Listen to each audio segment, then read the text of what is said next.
IITಗಳಿಗೆ entrance ಇರುವಂತಹ ಒಂದು ಪರೀಕ್ಷೆ, ಅದಕ್ಕೆ ಸಿದ್ಧತೆ ಮಾಡಿಕೊಳ್ತಾಳೆ.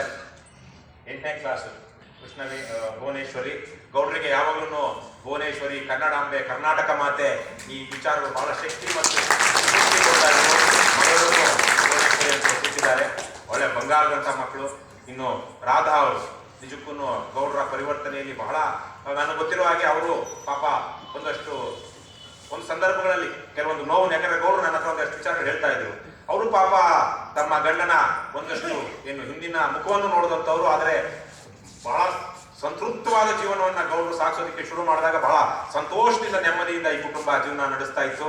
ಆದರೆ ಅದೇನು ನಾನೇನು ಕಣ್ಣು ಗಿಣ್ಣು ಅಂತ ಹೇಳೋದಿಲ್ಲ, ಆದರೆ ಆ ಸಂತೋಷ ಇಮ್ಮಡಿ ಮುಮ್ಮಡಿ 100 ಮಡಿ ಆಗುವಂಥ ಸಂದರ್ಭದಲ್ಲಿ ಇವ್ರನ್ನು ಸಹ ನಿಜಕ್ಕೂ ಇವ್ರಿಗಾಗಿರುವಂಥ ನಷ್ಟ ಬೇರೆ ಯಾರಿಗೂ ಆಗಿಲ್ಲ.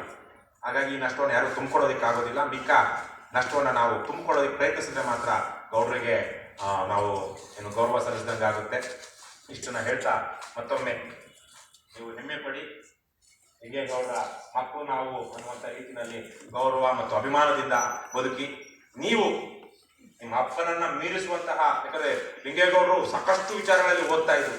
ಕನ್ನಡ ಮತ್ತು ಇಂಗ್ಲಿಷ್ನ ಸಾಹಿತ್ಯವನ್ನ ವಿಪುಲವಾಗಿ ಓದಿದ್ರು, ಬೇರೆ ಬೇರೆ ರೀತಿಯಲ್ಲಿ ಗ್ರಹಿಸ್ತಾ ಇದ್ರು. ನನಗೂ ಸಹ ಹಲವಾರು ಸಂದರ್ಭದಲ್ಲಿ ಹೇಳ್ತಾ ಇದ್ರು, ನಿಮ್ಮ ಅಪ್ಪನಾಗೆ ನೀವು ಚೆನ್ನಾಗಿ ಓದಿ, ತುಂಬ ಚೆನ್ನಾಗಿ ಓದಿ, ಅವರು ಯಾವುದೋ ಕಾರಣಗಳಿಂದಾಗಿ ಮಾಡಲಾಗದೇ ಇದ್ದಂಥ ಸಾಧನೆಗಳನ್ನ ನೀವು ಮಾಡಿ, ನಿಮಗೆ ತಾಯಿ ಮತ್ತು ತಂದೆ ಎರಡೂ ಆಗಿ ನಿಮ್ಮ ತಾಯಿ ನಿಮ್ಮ ಜೊತೆಗಿರ್ತಾರೆ. ಮತ್ತು ನಿಮ್ಮ ಸೋದರ ಮಾವ ಅವರು ಪಾಪ ಚಂದ್ರು, ಅವ್ರಿಗಂತೂ ಅವ್ರ ವಿಚಾರವೂ ಅಷ್ಟೇ ಬಹಳ ಕೆಲಸ ಮಾಡಿದ್ರು. ಅವ್ರು ಹಿಂದೆ ನಿಂತು ಅವ್ರಿಗೆ ಆಗಲೇ ಹೇಳಿದಾಗೆ ಸ್ನೇಹಿತ ಮತ್ತು ನೆಂಟ ಎರಡೂ ಗೌಡ್ರು. ಸೊ ಹಾಗಾಗಿ ಒಂದು ಕುಟುಂಬ ನಿಮ್ಮ ಜೊತೆಗಿದೆ. ರಾಜ್ಯವ್ಯಾಪಿಯಾಗಿ ರಾಜ್ಯದ ಯಾವುದೇ ಮೂಲೆಗೆ ಹೋದ್ರು ಇವತ್ತು ನಾವು ಲಿಂಗೇಗೌಡರ ಮಕ್ಕಳು ಅಂದ್ರೆ ನಿಮ್ಮನ್ನು ಆಧರಿಸಿ ಸತ್ಕರಿಸುವಂತ ಒಂದು ನಿಮ್ಮಪ್ಪ ಅದೇ ನಿಮಗೆ ಮಾಡಿರುವ ಆಸ್ತಿ. ನಿಮ್ಮಪ್ಪ ಬಂಗ್ಲೆ ಕಟ್ಟಲಿಲ್ಲ, BMW ಬೆನ್ಸ್ ಕೊಡಲಿಲ್ಲ, ಅಥವಾ ಇನ್ನೇನೋ ಮಾಡಿಲ್ಲ. ಆದರೆ ಇಡೀ ರಾಜ್ಯದಲ್ಲಿ ನಿಮ್ಮನ್ನ ಪ್ರೀತಿ ವಿಶ್ವಾಸದಿಂದ ನೋಡುವಂತ ಜನರನ್ನ ನಿಮ್ಮ ಜೊತೆಗೆ ನಿಲ್ಲುವಂತ ಜನರನ್ನ ಕೊಟ್ಟೋಗಿದ್ದಾರೆ. ಹೆಮ್ಮೆ ಮತ್ತು ಅಭಿಮಾನದಲ್ಲಿ ನೀವು ಮುಂದಿನ ದಿನಗಳನ್ನ ಕಟ್ಕೊಳ್ಳಿ. ರಾಧಾ ಅವರು ಶಕ್ತರಿದ್ದಾರೆ, ಯಾಕಂದ್ರೆ ಗೌಡ್ರ ಹೆಂಡತಿ ಗೌಡ್ರು ಆ ರೀತಿಯಲ್ಲಿ ಅವರ ಕುಟುಂಬವನ್ನ ಸಿದ್ಧ ಮಾಡಿದ್ದಾರೆ. ಅವ್ರಿಗೂ ಸಹ ನಾನು ಈ ಸಂದರ್ಭದಲ್ಲಿ ಸಾಂತ್ವನ ಮತ್ತು ಸಂತಾಪಗಳನ್ನ ಹೇಳ್ತಾ, ಇಡೀ KRS ಪಕ್ಷಕ್ಕೆ ಆಗಿರುವಂತ ನಷ್ಟನೂ ಸಹ ಬಹಳ ದೊಡ್ಡದು. ನಾವು ಈಗ ಆ ನಷ್ಟವನ್ನ ತುಂಬಿಸ್ಬೇಕು. ಪ್ರತಿಯೊಬ್ಬರೂ ಇವತ್ತು KRS ಪಕ್ಷದ ಸೈನಿಕರು, ಅಭಿಮಾನಿಗಳು ಗೌಡ್ರು ಯಾರಿದ್ರು ಅವರು ಹಿಂದೆ ಮಾಡ್ತಾ ಇದ್ದ ಕೆಲಸಕ್ಕಿಂತ ಹೆಚ್ಚಿನ ಕೆಲಸವನ್ನ ಮಾಡಬೇಕು. ಆಗ್ಲಿ ಹೇಳಿದಾಗೆ ನಾನು ಸತ್ರೇನೋ, ಲಿಂಗೇಗೌಡರು ಸತ್ರೇನೋ, ಈ ಪಕ್ಷ ಮುಗೀತು ಅಂದ್ರೆ ಅದಕ್ಕಿಂತ ಅವಮಾನ ನಮಗೆ ಮಾಡುವಂಥದ್ದು ಯಾರಿಗೂ ಇಲ್ಲ. ನಾನೇ ಹೋಗ್ಲಿ, ಲಿಂಗೇಗೌಡರು ಹೋಗ್ಲಿ, ಇನ್ನೊಬ್ಬರೇ ಹೋಗ್ಲಿ, ಈ ಪಕ್ಷ, ಈ ತತ್ವ, ಈ ಸಿದ್ಧಾಂತ, ಈ ಹೋರಾಟ, ನಮ್ಮ ಆಶಯ ಬೇಕು ಮತ್ತು ಈಡೇರಬೇಕು ಅಂತ ಒಂದು ಪಕ್ಷವನ್ನೇ ಇವತ್ತು ನಮ್ಮ ಒಂದು ಸಾಂಸ್ಥಿಕತೆ, ಆರ್ಗನೈಸೇಷನ್ ಸ್ಟ್ರಕ್ಚರ್ ಏನಿದೆ ಇವತ್ತು ಆ ತರಕ್ಕೆ ನಾವು ಕಟ್ಟಿದ್ದೀವಿ. ಒಬ್ಬ ವ್ಯಕ್ತಿಯ ಮೇಲೆ, ಒಂದು ಘಟನೆಯ ಮೇಲೆ ಈ ಪಕ್ಷ ನಿಲ್ಲಬಾರದು ಅಂತೇಳಿ ಆ ರೀತಿಯಲ್ಲಿ ಪಕ್ಷದೊಳಗಡೆ ಒಂದು ಆಂತರಿಕ ಪ್ರಜಾಪ್ರಭುತ್ವ, ಒಂದು ಪಕ್ಷದ ರಚನೆ ಇವೆಲ್ಲವೂ ಅದರಲ್ಲಿದೆ.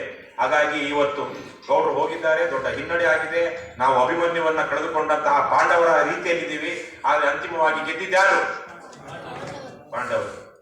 ಇನ್ನು ಭೀಷ್ಮ ಶರಶೈಲಿರ್ತಾನೆ, ದ್ರೋಣ ಆಗ ನಡೆಸ್ತಾ ಇರ್ತಾನೆ ಯುದ್ಧವನ್ನ. ಆದ್ರೂ ಅದಾದ್ಮೇಲೂ ಅಭಿಮನ್ಯು ಸತ್ತ 6-7 ದಿವಸಗಳ ಕಾಲ ಯುದ್ಧ ನಡೆಯುತ್ತೆ.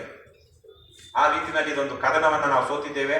ಆದರೆ ಇವತ್ತು ನಾವು ಯುದ್ಧವನ್ನ ಗೆಲ್ಲಲೇಬೇಕಾದ್ರೆ ಗೌಡ್ರಿಗಿಂತ ಹೆಚ್ಚಿನ ಪ್ರಾಮಾಣಿಕತೆಯಿಂದ, ಗೌಡ್ರಿಗಿಂತ ಹೆಚ್ಚಿನ ದಕ್ಷತೆಯಿಂದ, ಗೌಡ್ರಿಗಿಂತ ಹೆಚ್ಚಿನ ಅರ್ಪಣಾ ಮನೋಭಾವದಿಂದ, ಆಗ್ಲೇ ಬಸವರಾಜ್ ಹೇಳ್ತಿದ್ದಂಗೆ ಹೆಚ್ಚಿನ ಸೈದ್ಧಾಂತಿಕ ಬದ್ಧತೆಯಿಂದ, ಅದನ್ನ ತಿಳ್ಕೊಳ್ಳುವಂತಹ ಒಂದು ಸಾಮರ್ಥ್ಯದಿಂದ ನಾವು ಗೌಡ್ರಿಗೆ ನ್ಯಾಯ ಸಲ್ಲಿಸಬೇಕಾಗುತ್ತೆ. ಅದನ್ನ ನೀವೆಲ್ಲ ಮಾಡ್ತೀರಾ ಅನ್ನುವಂಥ ವಿಶ್ವಾಸ ನನಗಿದೆ.